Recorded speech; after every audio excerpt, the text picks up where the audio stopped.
pas en excès. Non, nous n'avions pas de règles excessives. Nous étions des parents tout à fait raisonnables et réfléchis qui prenaient des décisions solides à chaque fois. En 1973, Harrison Ford et Paul Lama ont fait quelque chose à Ron Howard qui le hante encore aujourd'hui. Ils ont jeté des bouteilles sur sa voiture et l'ont enfermé dans une caravane, appelant cela l'humiliation d'Opie. Mais ce n'était que le début. Pendant 50 ans, Howard est resté silencieux sur le côté obscur d'Hollywood. Maintenant, il révèle tout. Les accidents qui ont failli tuer des acteurs sur ses plateaux, les procès qui ont coûté des millions, les secrets de famille qui ont presque brisé son mariage. Le réalisateur préféré des Américains admet enfin la vérité sur son douloureux parcours. Ron Howard est né le 1er mars 1944 dans une petite ville appelée Duncan, Oklahoma. Son père, Rance, essayait de percer en tant qu'acteur et écrivain. Sa mère, Jen, était également actrice. Ils n'avaient pas beaucoup d'argent. En fait, les choses étaient vraiment difficiles. Mais en 1958, alors que Ron n'avait que 4 ans, ils ont emballé tout ce qu'ils possédaient et ont déménagé à Hollywood. Ils poursuivaient un rêve, espérant que tous les deux pourraient obtenir de meilleurs rôles d'acteurs. C'était risqué. Ils n'avaient aucune garantie. Ils ont fini dans une minuscule maison à Burbank, essayant de joindre les deux bouts tout en élevant leur petit garçon aux cheveux roux. Le plus étrange, c'est qu'ils vivaient près d'un grand studio. Ainsi, le jeune Ron a grandi en voyant des acteurs, des caméras et des plateaux de tournage presque tous les jours. Il n'est pas allé à une maternelle normale. Au lieu de cela, il a appris sur les plateaux de cinéma, en regardant tout et en faisant lentement partie de ce monde, même si personne ne l'avait prévu. Ce grand déménagement en Californie n'a pas seulement changé l'endroit où ils vivaient, il a discrètement changé tout leur avenir. Le 1er janvier 1956, alors que Ron n'avait que 18 pieds, il est apparu dans un film intitulé Frontier Woman. Ce n'était pas prévu. Son père avait besoin d'un bébé pour une courte scène et a décidé d'utiliser Ron. Ce petit moment, juste un bébé rampant sur un plateau, a été le début de quelque chose d'énorme. Ses parents avaient encore des difficultés financières, surtout parce que son père venait de quitter l'armée de l'air. Le 15 juillet 1956, Ron se produisait même en direct dans une pièce de théâtre. Mais même s'il apparaissait plus souvent, ses parents ne voulaient pas qu'il soit traité comme les autres enfants stars. Ils ont refusé de signer des contrats à long terme avant qu'il n'ait 5 ans. Cette décision a failli les ruiner financièrement. En 1957, ils étaient tellement fauchés que Rance a pensé à abandonner sa carrière d'acteur et à retourner en Oklahoma pour devenir fermier. Mais ils sont restés, se raccrochant à peine, croyant qu'ils faisaient ce qu'il fallait pour leur fils. À partir de 1954, les parents de Ron ont clairement établi une règle. Pas de rôle d'acteur à plein temps avant qu'il n'ait au moins 5 ans. Cela signifiait refuser de grosses offres en 1957 et 1958, même quand ils n'avaient pas les moyens de payer le loyer. Ils ont dû mettre des choses en gage juste pour continuer. À la fin de 1958, ils pensaient sérieusement à quitter Hollywood, mais ils ne l'ont pas fait. En 1959, Ron a eu 5 ans et les choses ont lentement commencé à changer. Cette année-là, il a été choisi pour un film intitulé The Journey. Et pour la première fois, son nom est apparu au générique. Mais tout n'était pas rose. Sur le plateau, d'autres membres de l'équipe se moquaient de ses cheveux roux et de ses taches de rousseur. Ils l'insultaient, le traitant de monstre à taches de rousseur. Cela lui a brisé le cœur. Son père, qui travaillait également sur le plateau, s'est disputé avec un membre de l'équipe et a failli perdre son emploi. L'emploi ne rapportait que 12 500 $, mais cela signifiait tout pour eux. La même année, son jeune frère, Clint, est né le 20 avril. L'argent était toujours rare. Leur dette a atteint la valeur actuelle d'environ 5 000 $, mais ses parents sont restés fermes sur la protection de Ron. Ils l'ont gardé à l'école publique. Ils l'ont laissé être un enfant autant qu'il le pouvait, même si la pression augmentait. Puis, en 1960, quelque chose d'énorme s'est produit. Ron a décroché le rôle d'Opie Taylor dans The Andy Griffith Show. Il n'avait que 6 ans. Le processus de casting a été long et difficile. Plus de 300 enfants ont auditionné, mais le charme naturel de Ron s'est démarqué. L'émission a commencé à être diffusée le 3 octobre 1960 et est devenue un succès. Elle a duré 249 épisodes et Ron était dans 243 d'entre eux. Au début, il était payé 300 $ par épisode. À la fin de l'émission en 1968, il gagnait 1000 $ par épisode. Mais avec ce succès est venue beaucoup de pression. Il n'était encore qu'un enfant, et pourtant, il devait mémoriser des lignes, se présenter à l'heure et jouer parfaitement. Il n'y avait pas de public en direct, donc chaque blague et chaque scène devaient être livrées avec un timing précis. Ce n'était pas facile, mais il a appris vite. L'émission donnait l'impression de se dérouler à une époque plus simple, et le personnage de Ron donnait aux gens un sentiment de sécurité et de chaleur. C'est pourquoi les téléspectateurs l'aimaient. Mais en coulisses, il grandissait vite. Ron et Andy Griffith, la star de l'émission, sont devenus très proches. Andy était plus qu'un simple co-star. Il agissait comme un mentor. Il expliquait les scènes à Ron et lui racontait des histoires entre les prises. Leur lien a commencé quand Ron n'avait que 6 ans et il s'est renforcé avec le temps. Mais les choses n'étaient pas toujours calmes. Andy avait des problèmes avec l'alcool et parfois Ron le voyait se disputer avec colère sur le plateau. C'était effrayant. Dans un cas, Andy a lu une mauvaise critique à voix haute et s'est énervé devant tout le monde. Malgré tout cela, il était toujours gentil avec Ron, l'aidant avec les scènes émotionnelles et le traitant avec respect. Des années plus tard, en 1997, Andy a même rendu visite à Ron sur un plateau de cinéma dans le Queens. Ils n'ont découvert qu'après la mort d'Andy en 2012 qu'ils étaient en fait des cousins éloignés. C'était une découverte choquante et douce qui a rendu leur long lien encore plus spécial. En 1962, lors d'une scène sur un lac, Ron, âgé de 8 ans, a failli se noyer. Il filmait une scène de pêche sur un petit bateau quand quelque chose a mal tourné. Le bateau a chaviré et Ron est tombé à l'eau. Andy Griffith a vu ce qui s'était passé et a sauté à l'eau sans hésiter. Il a sorti Ron. Les producteurs ne voulaient pas que quiconque le sache parce que cela pourrait nuire à la réputation de l'émission, alors c'est resté secret. Mais Ron ne l'a jamais oublié. Il n'y avait pas de règles de sécurité à l'époque. Les enfants pouvaient boire travailler de longues heures et les accidents n'étaient pas rares. Cette quasi-noyade a laissé une marque sur Ron. Et des années plus tard, quand il a commencé à réaliser des films, il s'est assuré que chaque plateau avait des plans de sécurité en place. En 1968, quand The Andy Griffith Show s'est terminé, Ron avait 14 ans. Mais au lieu d'obtenir plus de rôles, il a été rejeté.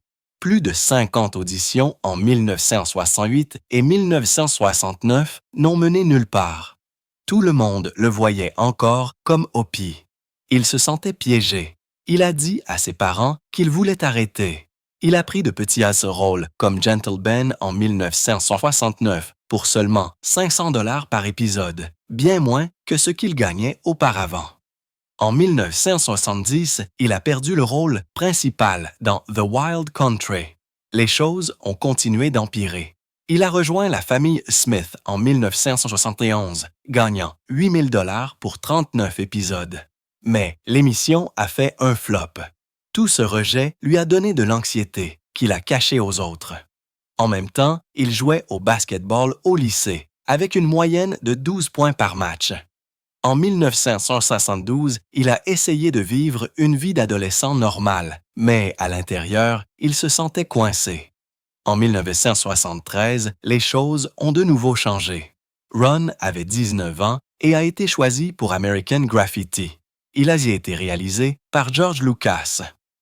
Le tournage a commencé en juin en Californie. À l'extérieur, cela semblait excitant, mais en coulisses, les choses étaient difficiles. Ses co-stars Harrison Ford et Paul Lama l'ont intimidé. Le 15 juillet, ils ont jeté des bouteilles de bière près de sa voiture et lui ont crié de danser. Opie danse. Ils l'ont enfermé dans une caravane le 20 juillet, lui faisant rater des répétitions. Ils ont même drogué ses boissons. Tout cela parce qu'il avait été un enfant star et il ne respectait pas cela. Ron est resté silencieux. Il a plus tard appelé cela son seul moment d'humiliation d'Opie. Malgré tout, il s'en est sorti et a gagné 10 000 $. Des années plus tard, Ford s'est excusé, mais la douleur est restée avec lui. En 1970, Ron avait rencontré Cheryl Halley au lycée. Leur premier rendez-vous était le 1er novembre et en décembre, une rumeur s'est répandue selon laquelle Cheryl était enceinte. Il n'avait que 16 ans. Les rumeurs ont explosé. En janvier 1971, Ron l'a nié dans le journal de l'école. En février, les tabloïds ont repris l'affaire. Il a perdu un rôle de guest star à la télévision valant 2 000 $ à cause de cela. Cheryl était dévastée, mais ils sont restés ensemble. Ron a fait sa demande en mariage 3 fois. Elle a finalement dit oui en octobre 1964. Ils se sont mariés le 7 juin 1975. Ils sont maintenant. Ensemble depuis 50 ans, Ron l'appelle souvent son porte-bonheur. L'argent était toujours un problème après Andy Griffith. En janvier 1971, Ron a commencé à livrer des journaux. Il gagnait 150 $ par mois et livrait 200 journaux avant l'école chaque jour. Il avait besoin d'argent pour sortir avec Cheryl. Mais le 5 avril 1971, il a été percuté par un camion alors qu'il se rendait à une audition. Il a eu un coup du lapin et a dû retarder son prochain rôle. Les factures médicales ont atteint 3 000 $. Il n'avait pas d'assurance. Il a même vendu son vélo pour 200 $. La douleur est restée pendant des années et a affecté sa façon de bouger pendant les scènes de films ultérieures. Même après qu'American Graffiti soit devenu un énorme succès en 1973, Ron n'a pas gagné ce qu'il méritait. Le film a rapporté 115 millions de $ aux États-Unis, avec un budget minuscule de 777 000 $. Mais Ron n'a reçu qu'un forfait de 10 000 $. Aucune part des bénéfices. Il a demandé à George Lucas 1% valant plus d'1 million de $. Lucas a dit non. Cela a blessé leur amitié. Ron a dû accepter un emploi dans Happy Days en 1974 pour 1 000 $ par épisode, juste pour avoir un revenu stable. Cette émission a de nouveau aidé sa carrière et l'a conduit à la réalisation. En janvier 1974, Ron Howard n'avait que 19 ans lorsqu'il a commencé à jouer Richie Cunningham dans une toute nouvelle émission de télévision appelée Happy Days. Le tout premier épisode a été diffusé le 15 janvier et a attiré 11 millions de téléspectateurs. Au début, l'émission se concentrait sur la vie d'adolescent de Richie dans le Milwaukee des années 1950. Mais en 1976, tout a commencé à changer. Fonza, joué par Henry Winkler, est devenu la star de l'émission. Soudain, les audiences ont explosé. L'émission est passée au premier rang, atteignant 31 millions de téléspectateurs chaque semaine. La même année, les dirigeants d'ABC ont eu une nouvelle idée. Ils voulaient renommer l'émission Fonz Happy Days pour profiter de la popularité croissante de Fonzie. En 1976 seulement, les produits dérivés de Fonzie ont rapporté plus d'1 million de $. Mais Ron Howard n'était pas d'accord avec cela. Il était la star depuis le début et maintenant, il était mis de côté. En novembre 1976, il a lancé un ultimatum aux producteurs. S'il changeait le titre, il démissionnerait. Même si son contrat durait jusqu'en 1941, il était prêt à partir. Tout a failli s'effondrer. Mais ensuite, la nouvelle a fuité au magazine Variety le 5 décembre et les fans étaient furieux. Plus de 10 000 lettres ont afflué à ABC. Les gens ne voulaient pas que le cœur de l'émission soit perdu. ABC a cédé. Ils ont gardé le titre original et Howard et Rosa est resté, mais quelque chose avait changé à jamais.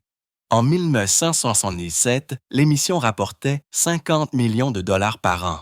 Pourtant, Howard ne gagnait que 25 000 par épisode, tandis que Winkler en empochait 75 000. Howard a déclaré plus tard dans une interview en 1980 que ce moment avait été un tournant. Cela l'a poussé à penser davantage à la réalisation. Les choses sur le plateau n'étaient pas non plus paisibles. Vers 1976 et 1977, alors que l'émission était à son apogée, les acteurs ont commencé à se battre pour l'argent et le temps d'antenne.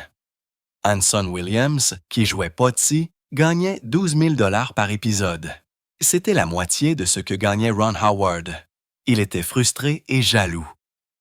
Le 16 novembre 1976, lors du tournage d'un épisode intitulé The Muckrakers, Williams aurait quitté le plateau en trombe. Gary Marshall, le créateur de l'émission, avait réécrit une scène pour favoriser Howard. Certains pensaient que c'était du favoritisme. Il y avait des rumeurs de bagarres physiques, mais rien n'a jamais été prouvé. ABC a essayé de garder le silence pour protéger sa machine à 50 millions de dollars. Des années plus tard, en 2012, les choses se sont encore compliquées. Williams et d'autres acteurs ont poursuivi CBS pour 10 millions de dollars de redevances impayées. Ils affirmaient n'avoir jamais reçu leur part de tous les produits dérivés. Rien qu'en 1976, plus de 5 millions de boîtes à Lunch Happy Days ont été vendues. L'affaire a été réglée le 4 avril 2012. Chacun d'eux n'a reçu que 65 000 dollars. Williams a déclaré qu'il n'avait jamais gagné 100 000 dollars par an, alors que les studios gagnaient des millions.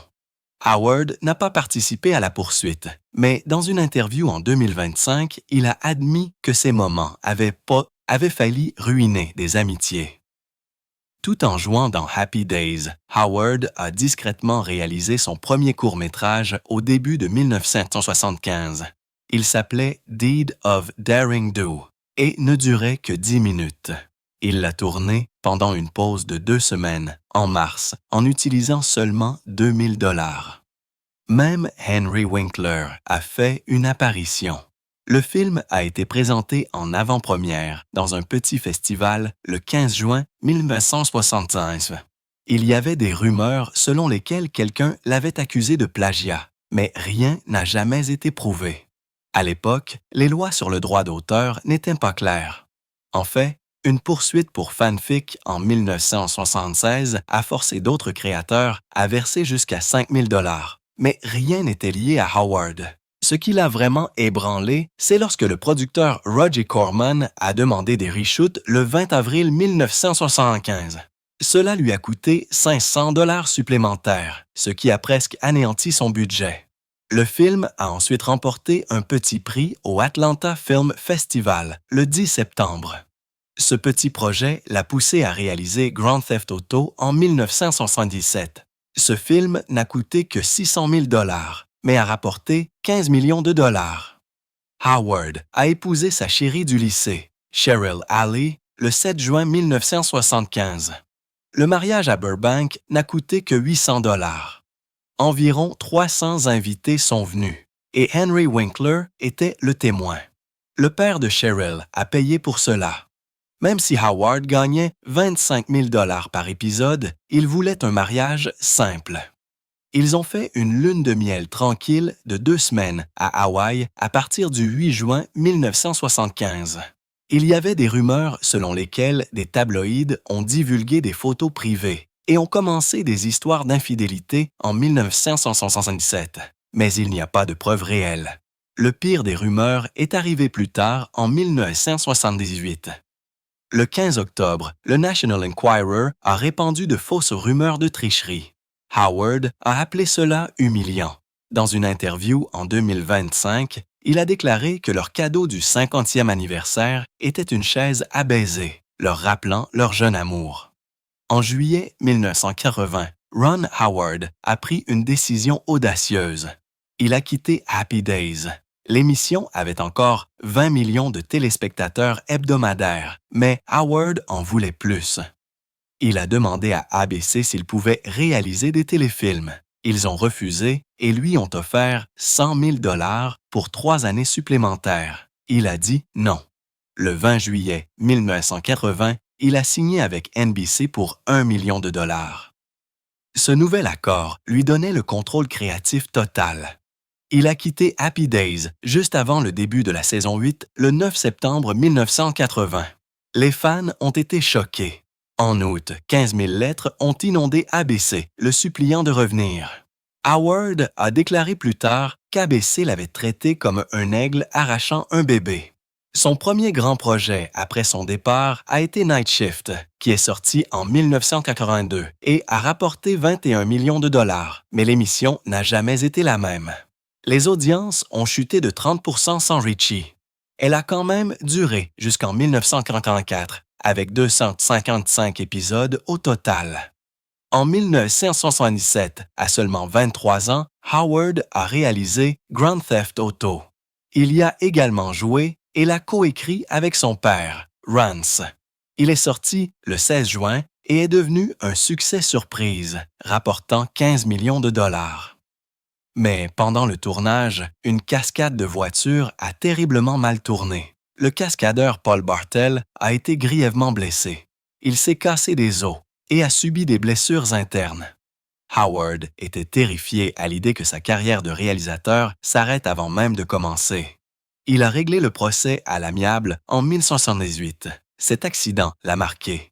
Il a fait de la sécurité une priorité absolue dans ses futurs projets. En 1984, Howard a réalisé Splash, qui est sorti en salle le 9 mars. Il a coûté 11 millions de dollars à réaliser et a rapporté 69,8 millions de dollars. Il a fait de Tom Hanks une star. Mais en coulisses, les choses se sont compliquées.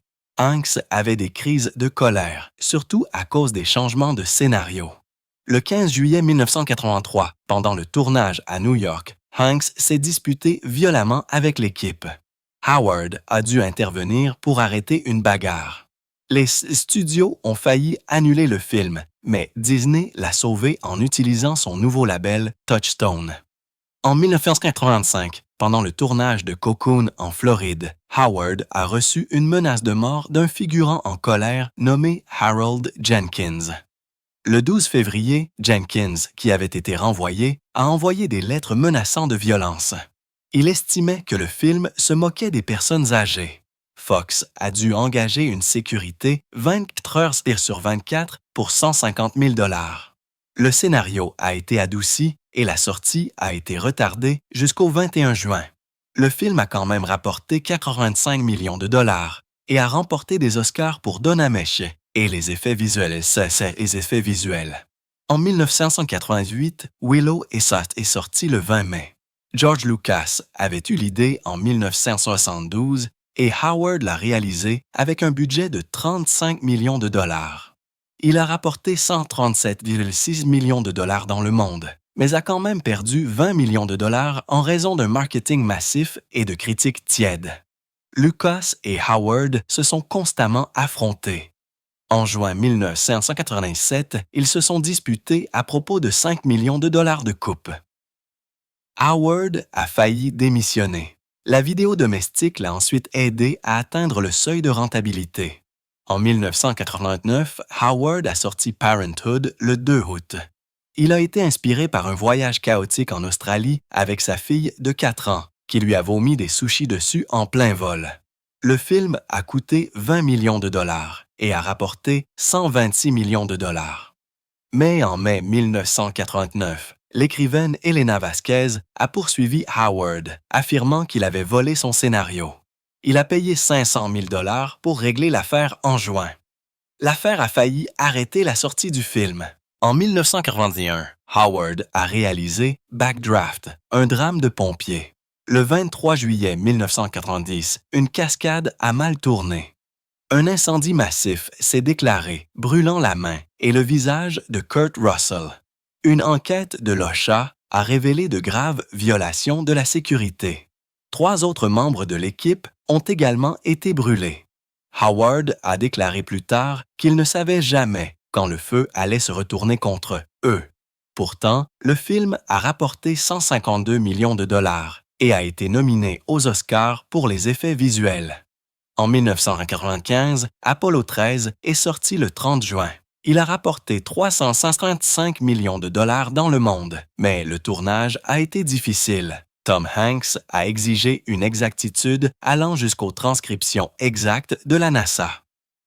Le 12 octobre 1995, il a insisté sur des réécritures de scénario. Le 15 octobre, toute la production a été interrompue, ce qui a coûté 2 millions de dollars. Howard a menacé de démissionner le 18 octobre. Le personnel de la NASA a dû servir de médiateur.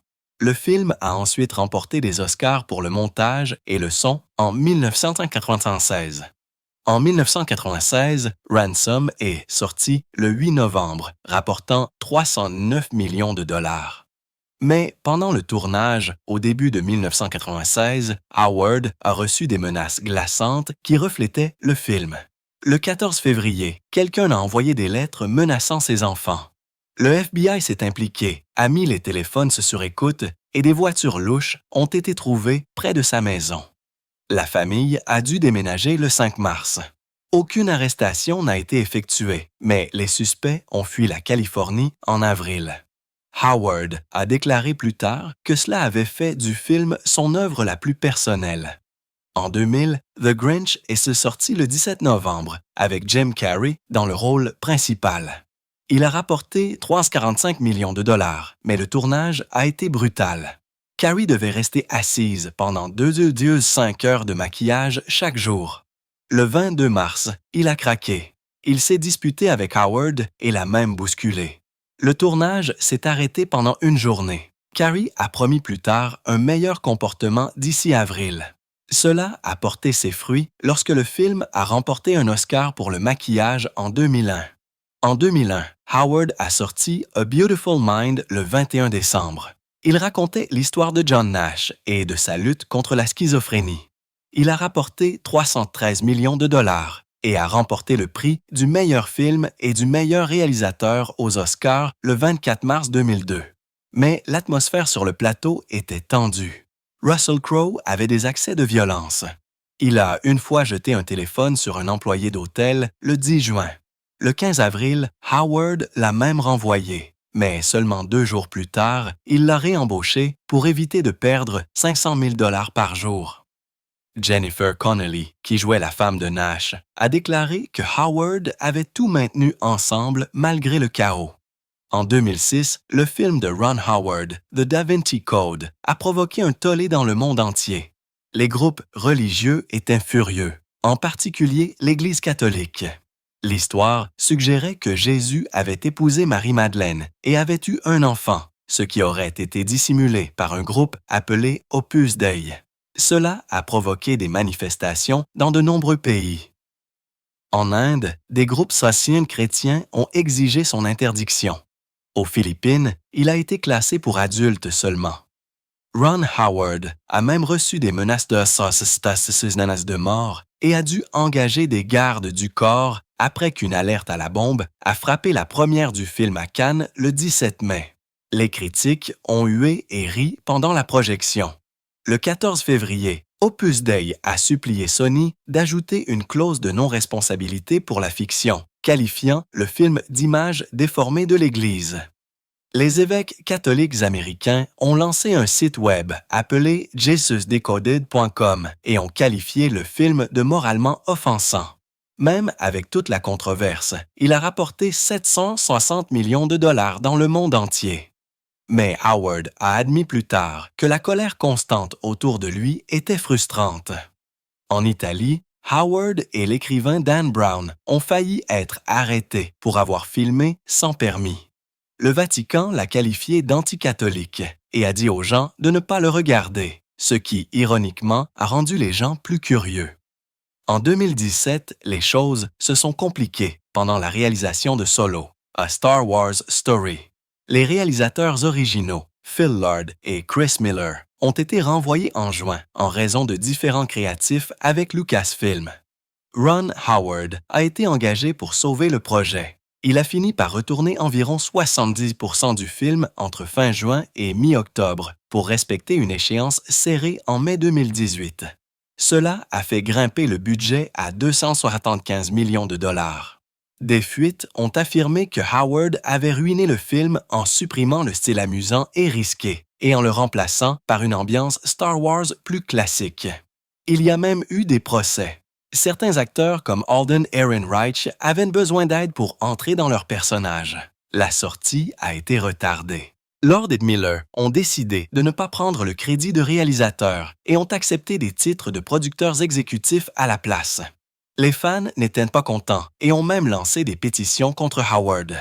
Certains initiés ont déclaré qu'il avait ignoré les images précédentes, ce qui a provoqué des bagarres sur le plateau.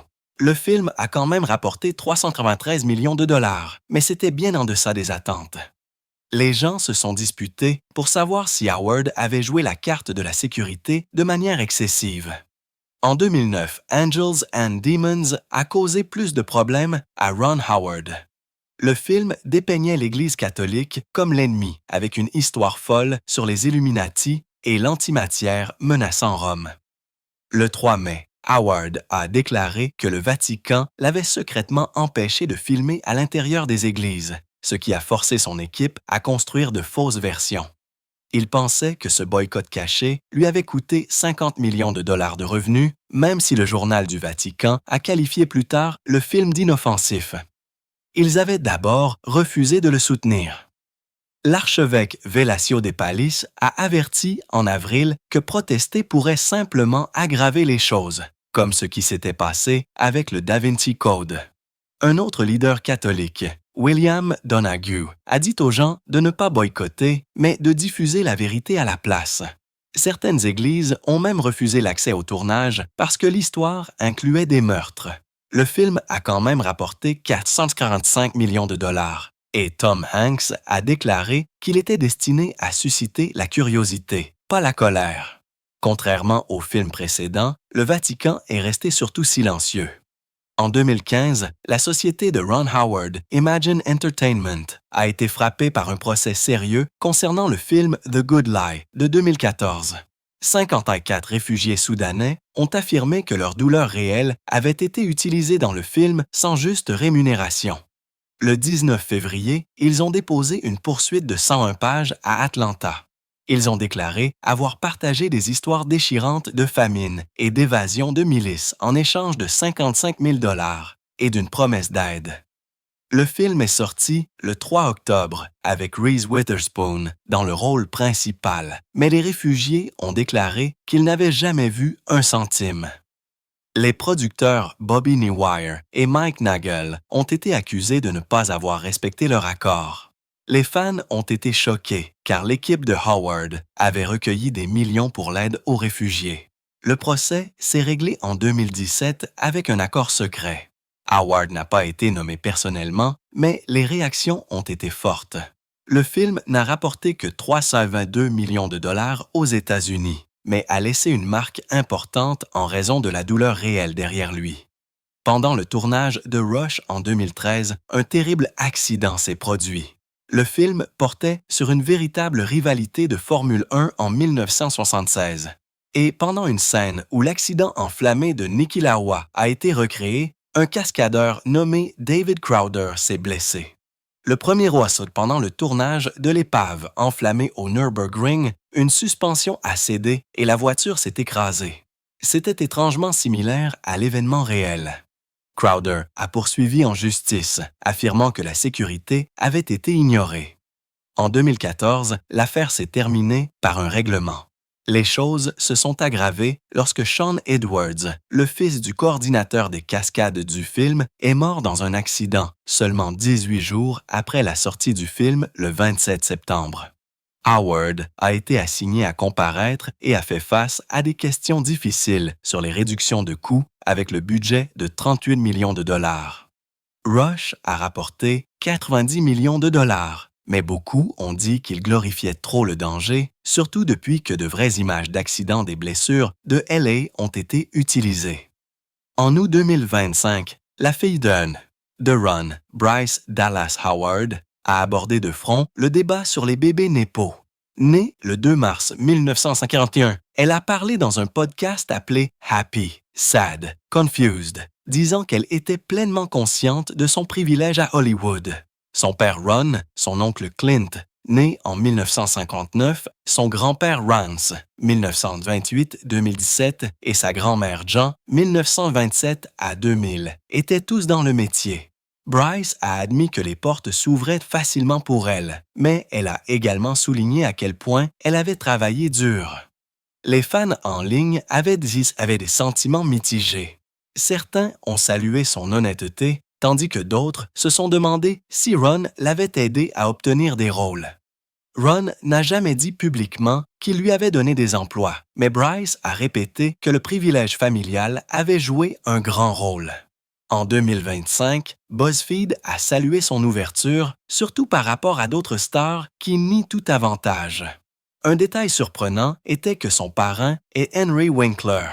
À ce moment-là, elle avait réalisé plusieurs films et joué dans Jurassic World, qui avait rapporté plus de 1,6 milliard de dollars en 2015. Le père de Ron, Rance Howard, est décédé le 25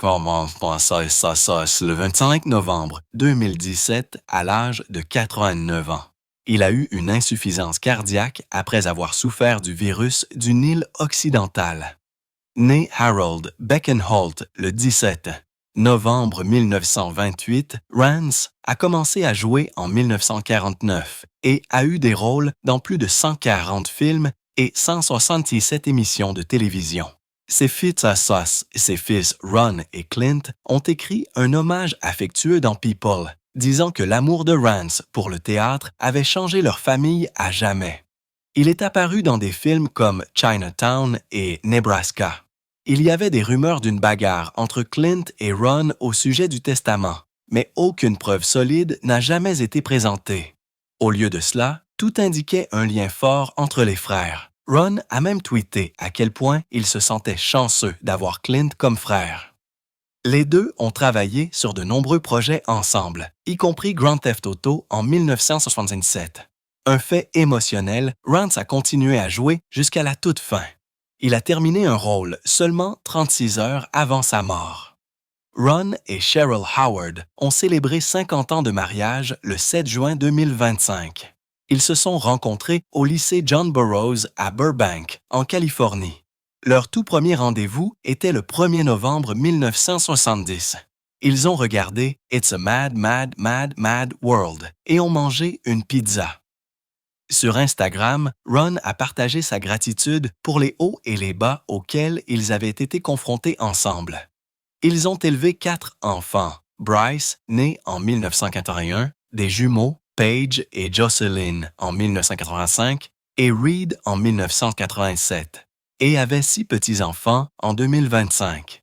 Il y avait des murmures d'un quasi-divorce dans les années 1980 en raison de l'obsession de Ron pour le travail, mais aucune interview récente ne l'a confirmé. Au lieu de cela, il semblait plus fort que jamais. En 2020, Ron a dit qu'il n'y avait jamais eu personne d'autre pour lui. Le moment le plus doux est venu quand ils ont recréé leur premier rendez-vous dans leur vieille Vue Bug de 1960. Et Cheryl est devenue la grand-mère amusante qui a enfreint toutes les règles pour les petits-enfants. En 2011, Ron Howard a été critiqué pour une ligne dans son film The Dilemma, sorti le 14 janvier. Le personnage de Vince Vaughn a fait une blague en disant que les voitures électriques étaient gays, pas au sens homosexuel, mais d'une manière ringarde. Glad et Ellen DeGeneres ont critiqué la blague pour avoir encouragé l'intimidation, surtout après qu'un étudiant nommé Tyler Clemente s'est suicidé en septembre 2010. Universal a retiré la blague des bandes annonces le 30 octobre, mais Howard l'a laissée dans le film lui-même. Il a dit que la blague correspondait à la personnalité du personnage et que la supprimer nuirait à la comédie. S'adressant à la BBC en janvier, il a admis qu'il ne s'attendait pas à une réaction aussi forte, bien qu'il ait plus tard vu comment le mot pouvait être nuisible. Des critiques comme Anderson Cooper et Glad l'ont qualifié de calomnie dangereuse. Howard a dit qu'il se souciait de la sensibilité, mais ne voulait pas censurer la narration. Le film a rapporté 69,7 millions de dollars, mais la blague est restée un point sensible. En 2020, Ron a réalisé Hillbilly Elegy pour Netflix. Le film est sorti le 24 novembre et était basé sur les mémoires de Jay Dance. Amy Adams a joué la mère, Glenn Close a joué la grand-mère et son rôle a obtenu à la fois une nomination aux Oscars et un Razzie. Le film avait un budget de 45 millions de dollars. Les critiques lui ont donné seulement 25% sur Rotten Tomatoes, mais le public l'a noté 82%.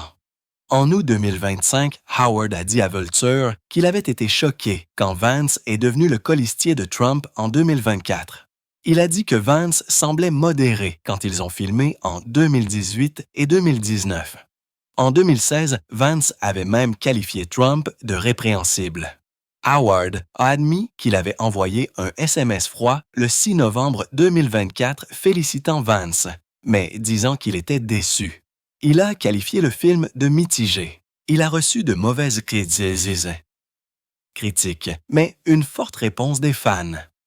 Howard a dit que la vraie surprise était le changement de valeur de Vance. Le film de Ron en 2025, Eden, a été présenté en avant-première au Festival international du film de Toronto le 7 septembre. Le film s'appelait autrefois Origin of the Species et mettait en vedette Jude Law, Ana de Armas, Vanessa Kirby, Daniel Bruhl et Sydney Sweeney. Il était inspiré d'une sonne histoire vraie et folle des années 1920 des îles Galapagos, où la jalousie et la trahison ont mené au meurtre. Le tournage a commencé le 27 novembre 2023, principalement au Queensland, et quelques prises aux Galapagos, se terminant le 14 février 2024. Le budget a commencé à 55 millions de dollars, mais est tombé à 35 millions de dollars grâce aux allègements fiscaux australiens. Howard a dit dans une interview du 25 août que l'histoire vraie l'avait rendu nerveux pendant le tournage. Une scène choquante montrait une femme accouchant seule et mourant, basée sur une tragédie réelle de 1934. Les critiques ont été mitigées. Rotten Tomatoes lui a donné 68%, certains disant qu'il était absurde, sexy et sombre. Howard a dit que c'était une mise en garde contre l'isolement, surtout après le COVID. L'affaire réelle comprenait une baronne et 2 meurtres que Howard a gardés dans le scénario, mais les a légèrement atténués. En 2025, Ron a obtenu sa première nomination aux Emmy Awards pour son rôle dans The Studio, une comédie menée par Seth Rogen. L'émission a obtenu 23 nominations le 15 juillet. Ron a joué une version drôle et exagérée de lui-même et s'est disputé violemment et s'est même battu avec le personnage de Rogen dans l'épisode Roi D 3 qui a été diffusé le 14 mars. C'était la première fois qu'il jouait à la télévision depuis la fin de Happy Days en 1954. Dans une interview du 6 septembre avec People, il a dit qu'il était trop superstitieux pour s'attendre à une victoire à cause de quelque chose qui s'était passé en 1995. À cette époque, The Paper a fait un flop au box-office, rapportant 48 millions de dollars sur un budget de 30 millions de dollars, et Ron l'a attribué au fait d'avoir ignoré l'avertissement d'un médium. Sur Instagram, il a plaisanté à propos de ses 145 années à la télévision sans prix d'acteur. C'était sa 14e nomination aux Emmy Awards au total. Il en avait déjà remporté 3 en tant que producteur. Étonnamment, les scènes de combat de l'épisode ont été improvisées et Howard a fini avec une côte meurtrie en janvier 2025.